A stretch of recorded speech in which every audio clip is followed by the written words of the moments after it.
kid because he wants to be with his family but finds everything that they do boring. Now, I feel like you might need to find something that can get everybody involved. Maybe just play a board game together or, sit there and endure whatever they're watching on TV or whatever it is for an hour so you can talk to them. If your family aren't reciprocating, like saying, oh, shut up, we don't want to hear you, want to watch what's on TV or anything like that, then you've done your best. You've done your part. They've got to meet you halfway. Totally. Have I told you guys about my sordid past in regards to screen time? What I used to do as a youth? No. So we had Optus TV back in the day, which was a big deal because I had Cartoon Network. Like that was my ish because it was just 24 hours, 7 days a week, cartoons nonstop. It was great. And one of the leading factors to my parents getting rid of Foxtel at the time was because I watched so much. Like I would pretend to go to bed, wait for my whole family to go to sleep, and then I would get up and sneak out to go watch more cartoons. Like an addict. I was like, the good times never stop on Cartoon Network. I found my What people. if I missed something? Do you recall what cartoons were on that late? Because I didn't have Cartoon Network, but then eventually I got it at a certain age and I would turn it on at like later on. I'm going, what the fuck is going on? Like Hanna-Barbera and shit? Like I was literally about to say, you've got a problem like when I was watching cartoons from the 60s, like Hanna-Barbera. I didn't really have that much interest in like Yogi Bear and stuff. I'm like, I don't care. As long as daddy gets a hit of cartoons, like it doesn't matter what's on screen. If it's bright and colourful. And then it led to a point where my parents were like, well, if you can't cut down on your cartoons, we're gonna cut the cable. We're gonna get rid of Foxtel. Wow. And then they eventually got rid of it because I couldn't stop. I just loved it so much. I have a similar sort of story, but not with Foxtel or anything like that, but with video games. We had a Super Nintendo as kids, and I got the controllers. My dad took the controllers and banned us from playing it because one morning he woke up to go to work at like 6 a.m. and I was there playing. I was there playing. I think no, it was Yoshi's Island. He saw me. He goes, very good. What the hell are you doing up at 6 a.m.? Have you been up all night playing up? No, I woke up. And I did. I woke up at like 5:30 because I really wanted to play it. And he took the controllers and we didn't see those controllers for months. But like that's, you're not playing in like, important times. Like it's almost like waking up early to exercise. That's what I consider like waking up. I'm exercising my thumbs. Yeah, exactly. After watching the documentary High Score that I mentioned last week, like, esports is like a big thing, and people that were considered like, oh yeah, why do you waste your time doing that sort of stuff? You could have gone on to be the Yoshi's Island speedrunner, Marcus. Could have. My dreams were shattered. Thanks, Dad. Thanks, Daddy. I think in this kid's situation, it's hard to see when you're that age, like why I should, like why do I want to spend time outside of my room? It's boring. But now that I look back on the times when everyone was living at home and all my brothers are there, like I look fondly back on those times when we're all together watching a movie or just like playing a board game or something. Yeah. So I think it's good to at least the kid needs to force himself to get out there and just try and do stuff with his family, because you'll miss that stuff once you move out of your house. Those types of engagements with your family become just fewer and fewer. I guess that's a good point. In the moment, you don't feel like it's what you want, but later on, you just be like, oh, hey, I actually did enjoy that. And that could be rose-colored glasses speaking, but at least you'll have that sort of option. Like eventually you'll have your complete freedom. So there'll be plenty of time for you to do whatever you want. Absolutely. And like I look back so fondly on watching like horrible rom-coms with my mum at like 11 o'clock at night. Or my dad's on the couch just snoring his brains out while we just watch a film. Like I love those memories when I think back to them. Or maybe that's the thing. Like just try to sort of grin and bear it, and you might find some enjoyment out of it. It sounds like he's hesitant to make it happen. So if you're always going to be hesitant for or resisting that sort of a situation, you're never going to enjoy it. You sort of have to embrace a little bit and try and find some enjoyment in it. I think that's my advice. Exactly. Yeah, spot on. I think so. All right, let's leave it there then for my ob t-shirt. I'm going to go next with this one. And what I find I always tend to do is when I've gone overseas, traveled somewhere, I'd usually buy like a cheap souvenir t-shirt from places. And the last one that I got was when I was in New York from like a cheap New York like souvenir shop was a shirt that says Brooklyn in the Supreme font.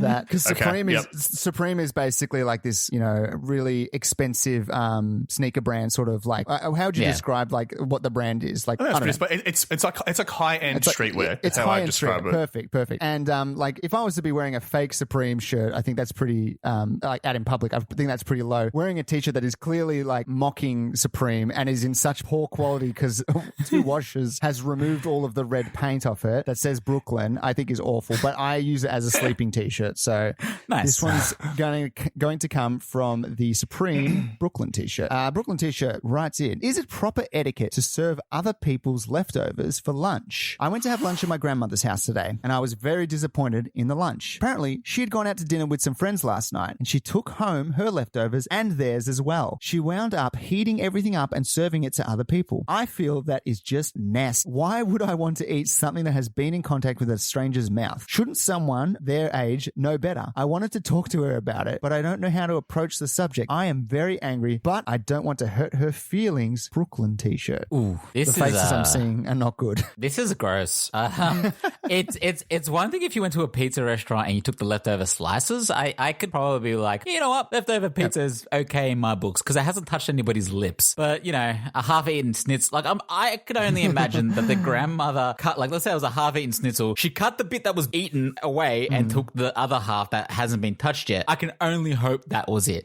Depending on the age of these grandmothers, it might just be all soups, Marcus. Yeah, we don't know the state of their teeth. Yeah, it's true. Which is even worse because that ladle, that spoon has gone into the mouth and then back into the soup. Yeah, I can't get down with this. And while you were reading the question, I'm sure you saw my scrunched up face, Tom, because like Marcus said, there are certain foods where you can cop it, but when it's like in my head, I'm just picturing other people's forks just like dunking into this food over and over again, and that's what I'd be thinking about while eating it. I think I would happily eat food that my grandma had eaten because it's familiar. I'd feel like that's fine. I know where you've been, Grandma. I know what you get up to.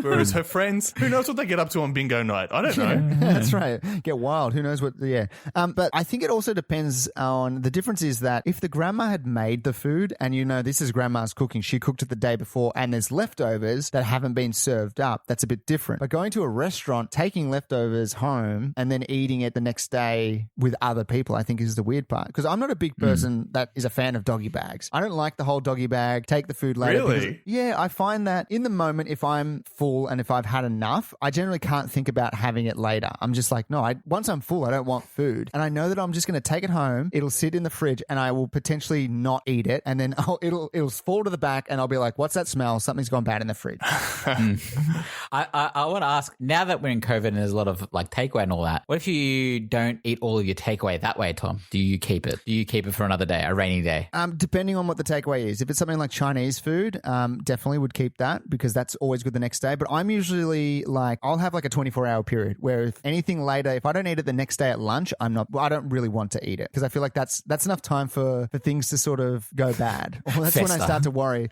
Like, is there salmonella? Am I going to get salmonella in this satay chicken? That's interesting. Are you guys ever a leave a pizza on the counter type of person and then eat it the next day when it hasn't been refrigerated? What are your thoughts on that? No. Oh, really? Because I leave my pizza on the counter. Well, this is what I say to that. If it's been on the counter overnight and I see it, I'm like, oh, I better eat that right now, otherwise it's done for. However, usually I try and put it in the fridge and then I'm like, that could stay in there for like another week and it'll still be fine. I mean, a week's pushing it, but it'll be okay. Like, especially if it's a meat lovers. Yeah, I feel like if I left it on the counter, then I have to eat it immediately. If I left it in the fridge, I can have it a few more days. Okay, and what's your heat up technique? Do you? I've seen a lot of stuff. I've seen microwaves. I've seen people put it on pans. I even saw someone put it in the toaster. Put a slice of pizza in a toaster on its side. That person's an idiot. That's the way to do it. Yeah. I know oven. I'll have it anyway. I'll have it cold. I'll have it microwave. I'll have it whatever way. However, if I'm going to choose, it's oven. Interesting. I think that's fair. Damien? Damien? I'm a counter pizza guy. Yeah. Well, when I was living at home and I would stay up later than my parents, I would just leave it on the counter, eat it the next day. I went into my old habits at home, now that I've moved out with my girlfriend, and put it on the counter, and she saw it and was like, what the hell are you doing? Like, that's going in the fridge.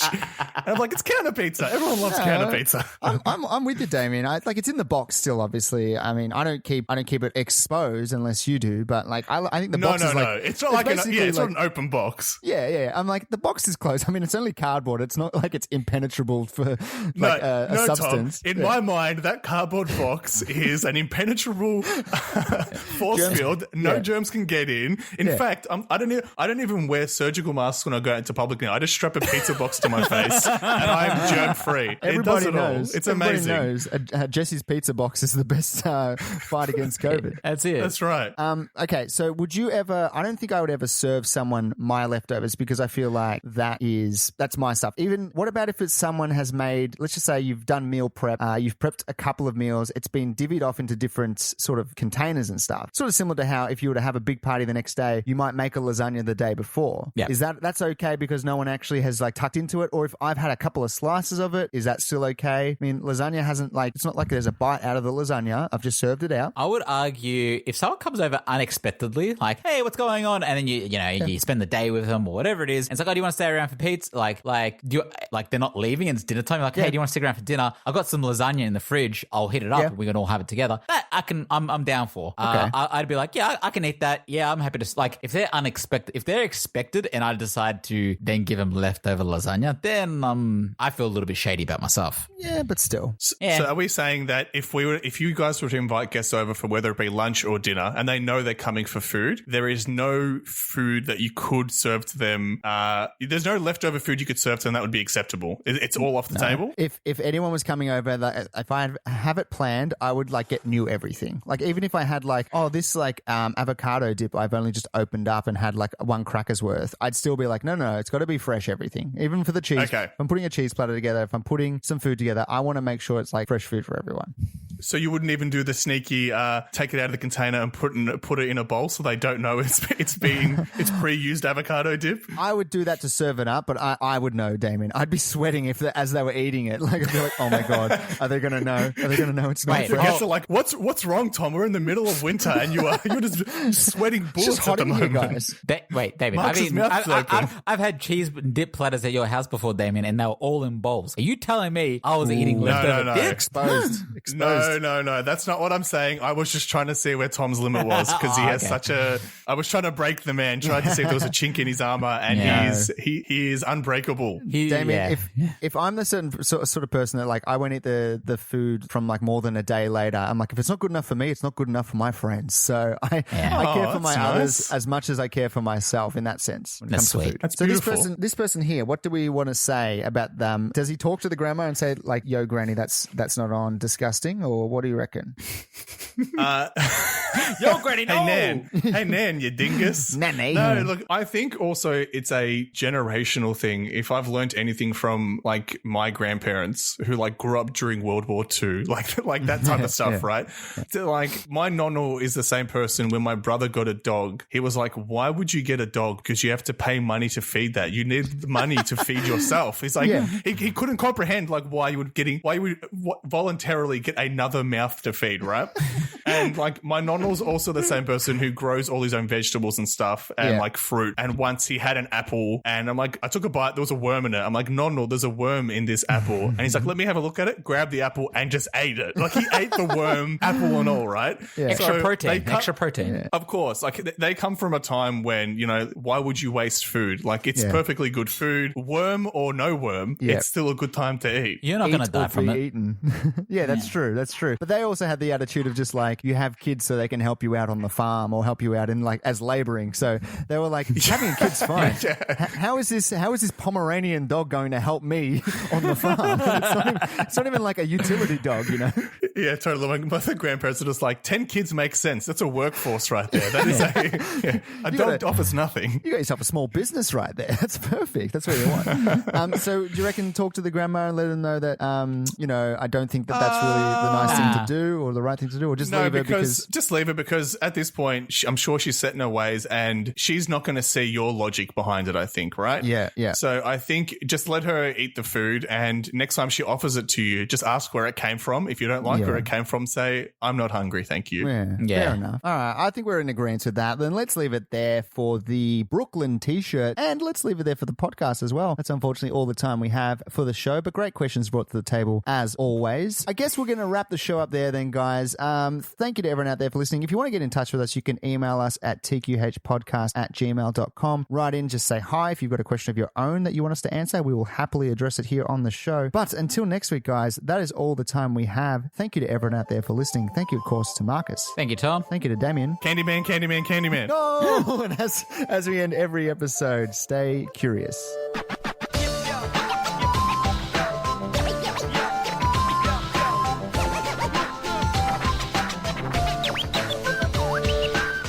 thank you again for listening. If you want to get in touch with us and ask us a question of your own, you can email us at tqhpodcast@gmail.com. That email again, Tom. Is tqhpodcast@gmail.com. We're also on what, Marcus? We're on Twitter. We're also on Facebook. At TQH Podcast. You can find us there. And we are also on, Damien. Wherever you can get a podcast, that is where the TQH podcast is. Spotify, iTunes, Spreaker, Stitcher, you name it, we are on there. And if you head over to iTunes, rate, subscribe, and leave a review, that would be fantastic. 5